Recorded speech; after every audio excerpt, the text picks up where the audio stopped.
नमस्कार दोस्तों। आजकल के जमाने में जो है बुढ़ापा सुरक्षित होना बहुत जरूरी है। जी हाँ दोस्तों, सरकार की ओर से बहुत ही बेहतरीन योजना चलाई जा रही है। प्रधानमंत्री श्रम योगी मानधन योजना के माध्यम से जो है मात्र 55 रुपए का इन्वेस्ट करके आपको 3,000 रुपए तक का पेंशन मिल सकता है। जी हाँ दोस्तों, तो इस योजना के बारे में हम विस्तार से इस वीडियो में जानेंगे कि कौन इसमें शामिल हो सकता है, कौन नहीं हो सकता है, और इस योजना के लाभ क्या क्या हैं। सारी प्रक्रिया हम लोग देखेंगे, तो अंत तक बने रहिएगा। चैनल को अगर अभी तक आपने सब्सक्राइब नहीं किया है तो चैनल को सब्सक्राइब कर लीजिएगा। यह योजना जो है दोस्तों श्रम एवं रोजगार मंत्रालय भारत सरकार की ओर से चलाई जा रही है। तो इसमें कोई टेंशन की बात है ही नहीं कि पैसा आपका फंसेगा। बिल्कुल जी हाँ, भारत सरकार का है तो कोई टेंशन नहीं है। देखिए, अब इसमें देखना ये है कि कौन लोग शामिल हो सकता है, कौन नहीं हो सकता है। सबसे पहले इसी की बात करेंगे। देखिए, शामिल होने का तो अगर आप बेरोजगार हैं तो आपके पास ना कुछ तो 150 रुपए तो रहते ही होंगे। तो अभी से ही 50 रुपये 55 रुपये जो है आपको इन्वेस्ट करना है, ताकि जो है बुढ़ापा में आपको काम आ सके। और ऐसा नहीं है कि आगे चल के अगर आपको जॉब हो जाता है तो इसमें जो है पैसा आपका फंस जाएगा। इसमें आप कभी भी निकल सकते हैं, ठीक है। जब आपका जॉब वगैरह हो जाए या कुछ बढ़िया जॉब हो जाए तो अगर आपका इनकम बढ़ जाए तो आप इससे निकल सकते हैं और आपका पैसा वापस आ जाएगा, वो भी विथ इंटरेस्ट। ठीक है, चलिए सबसे पहले शुरुआत करते हैं कि कौन शामिल हो सकता है। इसमें देखिए, शामिल होने के लिए यहाँ पे बताई गई है कि असंगठित क्षेत्र के जो है इसमें शामिल हो सकते हैं। देखिए, मैं यहाँ पे आपको पहले दिखा देता हूँ। ये देखिए, असंगठित श्रमिकों के लिए ये है 18 से 40 साल तक के लोग इसमें शामिल हो सकते हैं। और 15,000 से कम इनकम होना चाहिए, ठीक है। पेंशन कितना मिलेगा? 3,000 रुपये मिलेगा।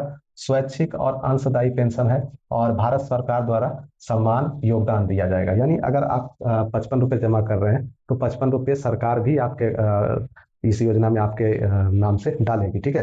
तो ये अच्छा प्लानिंग है कि सरकार भी अपने तरफ से पैसा दे रही है और आप भी अपनी तरफ से 55 रुपया दे रहे हैं। तो दोनों मिलाकर 110 रुपये हो जाते हैं। तो इसी को जो है जब आप 60 साल के होंगे तो आपको 3,000 रुपये पेंशन के रूप में मिलता है।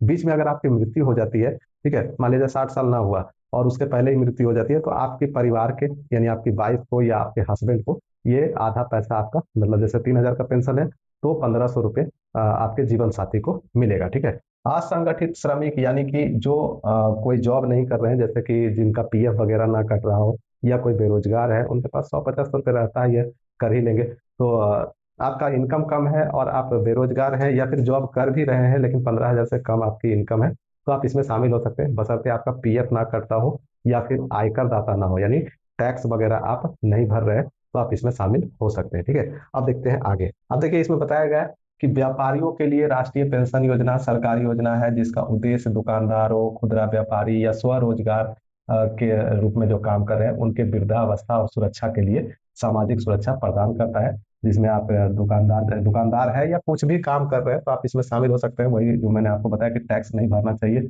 और आपका इनकम जो है 15,000 से कम होना चाहिए। 18 से 40 साल दिखाया गया है और 3,000 रुपये इसमें सैलरी मिलेगी। और भी जो मुख्य बातें हैं मैं पहले आपको वो दिखाऊंगा, उसके बाद आप आवेदन कैसे कर सकते हैं वो भी मैं आपको बताऊंगा, ठीक है। लास्ट तक बने रहिएगा।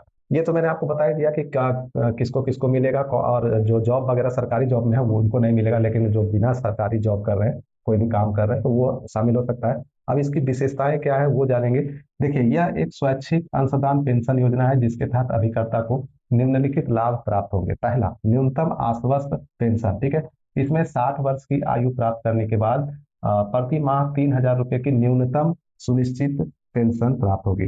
तो यहाँ पे बताया गया है कि 3,000 की न्यूनतम पेंशन दी जाएगी। देखिए, आगे चलकर अगर 20 साल के बाद आपको ये पेंशन मिलती है तो सरकार इसमें पैसा बढ़ा भी सकती है, क्योंकि आगे चल के जो है आपका 2,000 3,000 का कोई वैल्यू नहीं रहने वाला है 20 साल 15 साल के बाद। तो इसमें जो है पेंशन आप लोगों को पता है सरकार बीच बीच में बढ़ाती ही रहती है। तो इसमें भी ये 3,000 एक न्यूनतम एक सीमा है कि कम से कम 3,000 मिलेगा, लेकिन अधिकतम की कोई सीमा निर्धारित नहीं की गई है। तो इसमें पैसा निश्चित रूप से बढ़ेगा, ठीक है, तो ध्यान रखिएगा। इसीलिए मैं बोल रहा हूँ इसको छोड़िएगा नहीं। अब देखिए, न्यूनतम 3,000 पेंशन मिलेगा। अब दूसरा जो है पारिवारिक पेंशन। पेंशन की प्राप्ति के दौरान, ठीक है, अगर आपको पेंशन मिलना शुरू हो गया और अभिदाता की मृत्यु हो जाती है तो लाभार्थी का जीवन साथी जो आपका पत्नी या पति हो उसको 50%, यानी अगर 3,000 मिल रहा है तो आपको 1,500 रुपये आपके जीवन साथी को मिलेगा। मान लीजिए आपको इसमें बढ़ के मिलता है 5,000 मिलना शुरू हो जाता है, तो आपको पत्नी को जो है आधा मिलेगा, यानी कि 2,500 मिलेगा, ठीक है। तो इस प्रकार से बढ़ जाएगा, ठीक है। अब ये हो गया। अब इसमें देखिए, मान लीजिए आप 55 रुपये जमा कर रहे थे, ठीक है, 55 रुपये जमा कर रहे थे, बीच में आपकी मृत्यु हो जाती है या किसी कारणवश आप जमा नहीं कर पाते हैं, दुर्घटना वगैरह के कारण, या आपकी मृत्यु हो जाती है, तो आपकी जो जीवन साथी होगा पत्नी हो या पति हो, वो आगे चल के उस पैसे को, जैसे 55 रुपये जमा कर रहे थे, तो 55 रुपये जमा करते करते अगर आपकी पत्नी 60 साल तक पूरा कर देती है, तो फिर वो पेंशन जो है आपकी पत्नी को मिलना शुरू हो जाएगा। तो इसमें यही बेनिफिट है, आपका पैसा कभी डूबने नहीं जा रहा है, ठीक है। आपका पैसा जो है डूबेगा नहीं, बिल्कुल। ये मुझे बहुत अच्छा योजना इसमें लग रहा है। और अभिदाता द्वारा योगदान, देखिए यहाँ पे बताया गया है कि योगदान उसके बचत बैंक खाते, जनधन खाते से ऑटो डेबिट सुविधा के माध्यम से किया जाएगा। देखिए आपका जो बैंक खाता है, आपको एक बार इसमें आवेदन कर देने के बाद ऑटोमेटिक हर महीने 55 रुपया जो है आपके अकाउंट से कटता जाएगा, ठीक है। आपको कुछ दौड़ने की जरूरत नहीं है, कोई टेंशन नहीं है, ना इधर जाना है ना उधर जाना है। ऑटोमेटिक आपके खाते से 55 रुपया हर महीने कट जाएंगे। तो ये भी सुविधा अच्छा है, ऑटो डेबिट है। अब देखिए इसमें एक नियम है, ठीक है। इसमें एक नियम ये है कि उम्र के अनुसार पैसा जमा करना पड़ता है, ठीक है। देखिए यहाँ पे बताया गया है कि अगर आपकी उम्र 18 साल है, ठीक है, आपकी उम्र 18 साल है, तो आपको 55 रुपये महीना कटेगा, ठीक है। 55 रुपये महीना कटेगा और 55 रुपये सरकार देगी, यानी आपके नाम से जो है 110 रुपये जमा होता है, ठीक है।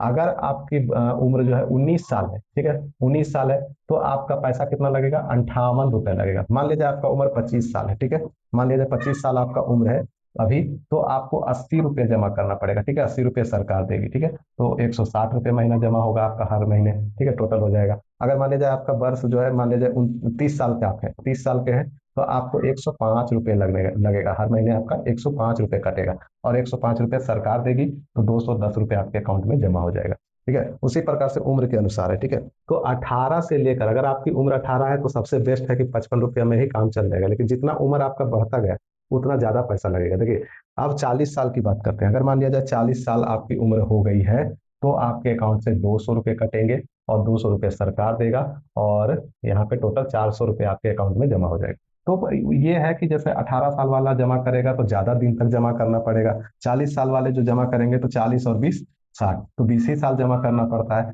तो इसी कारण से जो है यहाँ पे पैसा जो है बढ़ जाता है, ठीक है। तो जितना कम उम्र होगा उतना कम पैसा आपको जमा करना पड़ेगा, जितना ज्यादा उम्र होगा उतना ज्यादा पैसा जमा करना होगा, लेकिन 18 से 40 साल तक ही इसमें शामिल हो सकते हैं, इससे ऊपर के लोग शामिल नहीं हो सकते हैं। अब इसमें शामिल होने के लिए क्या क्या जरूरी चीजें आपके पास, क्या क्या होना चाहिए, कौन कौन से डॉक्यूमेंट होने चाहिए, वो भी जान लीजिए।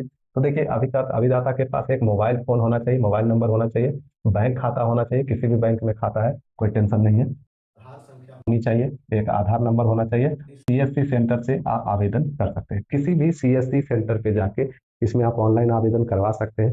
150 रुपये तो सभी के पास ही होता है, मुझे लगता है इसको कर लीजिएगा। और अगर अगर बीच में आपका इनकम बढ़ जाता है या आपको जॉब वगैरह हो जाती है, तो 5 साल के बाद, ठीक है, 5 साल के बाद इससे सारा पैसा आप निकाल सकते हैं।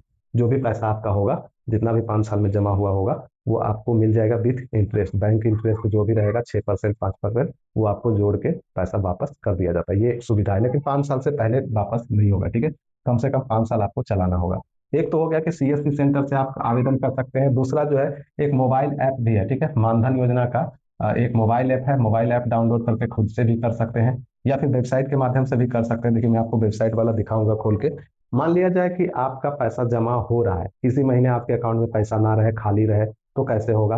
क्या योजना बंद हो जाएगी? जी नहीं, बिल्कुल बंद नहीं होगी। इसमें प्रावधान ये किया गया है कि अगर आप चूक जाते हैं, ठीक है, देखिए योगदान की चूक, यदि किसी अभिदाता ने लगातार योगदान का भुगतान नहीं किया है, तो उसे सरकार द्वारा निर्धारित दंड शुल्क के रूप में कुछ पैसे लिए जाएंगे, और उसको जोड़ के जो है आप आगे बढ़ा सकते हैं, ठीक है। एक फाइन के रूप में आपको फाइन लिया जाएगा, और उसमें आप फिर बाद में भी ऐड हो सकते हैं। ये नहीं कि बंद हो जाएगा तो बंद हो जाएगा, ऐसा नहीं है। उसको चालू करवा सकते हैं, फाइन लगेगा। और ये है 3,000 रुपये आपको मिलेंगे कम से कम। इसमें 5,000 हो भी सकता है आगे चल के, ठीक है, आगे चल के 5,000 भी हो सकता है, 10,000 भी हो सकता है। तो वो सरकार पर निर्भर करता है। फिलहाल तो अभी 3,000 ही कहेंगे कि 3,000 रुपये आपको कम से कम मिलेगा ही मिलेगा, ठीक है। तो अगर इसको आप आवेदन करना चाहते हैं तो किसी भी निकटतम सीएससी सेंटर से जाके आप आवेदन करवा सकते हैं। अगर आपको खुद नहीं आता है तो ये सब, अगर आपको थोड़ी बहुत भी ऑनलाइन की समझ है तो आप इस वेबसाइट से भी कर सकते हैं, मानधन.इन, ठीक है। गूगल में सर्च कर लीजिएगा मानधन.इन, और सर्विस पे जैसा ही आप यहाँ पे क्लिक करेंगे, देखिए यहाँ पे आपको ऑप्शन मिल जाता है डोनेट या न्यू एनरोलमेंट। देखिए न्यू ऑन एनरोलमेंट पे आप क्लिक करेंगे,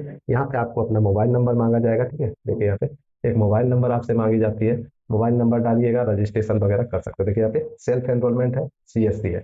तो आपको अगर खुद से करना है तो सेल्फ एनरोलमेंट पे क्लिक करेंगे, यहाँ पे मोबाइल नंबर डालेंगे, आगे चल के आपको बैंक अकाउंट नंबर वगैरह भी मांगा जाएगा, उसमें डाल के जो है आप अपना रजिस्ट्रेशन वगैरह सब कुछ अपना पूरा विवरण भर के उम्र और आधार कार्ड संख्या हो गया और बैंक पासबुक का फोटोकॉपी वगैरह सब कुछ डाल के जो है आपको रजिस्ट्रेशन करना पड़ता है। अगर आप कहेंगे तो मैं आपको नेक्स्ट वीडियो में वो करके दिखा दूंगा, ठीक है। तो फिलहाल अभी तक मैंने आपको जो है इसकी पूरी जानकारी दी है। और हाँ, एक बात ये समझ लीजिएगा कि ये जो है बड़े लोगों के लिए नहीं है, जो जिनके पास जेब में ज़्यादा भरा हुआ है उनके लिए नहीं है। जिनका जेब हल्का है, गरीब है, मध्यम परिवार से है, उनके लिए ये योजना जो है वरदान साबित होने जा रही है। तो इसका लाभ उठा सकते हैं, ठीक है। अगर आप गरीब है, श्रमिक है, मजदूर है या बेरोजगार है तो आप इसका लाभ ले लीजिए। मिलते हैं नेक्स्ट वीडियो में नेक्स्ट अपडेट के साथ। तब तक के लिए बाय। जय हिंद। Best of luck.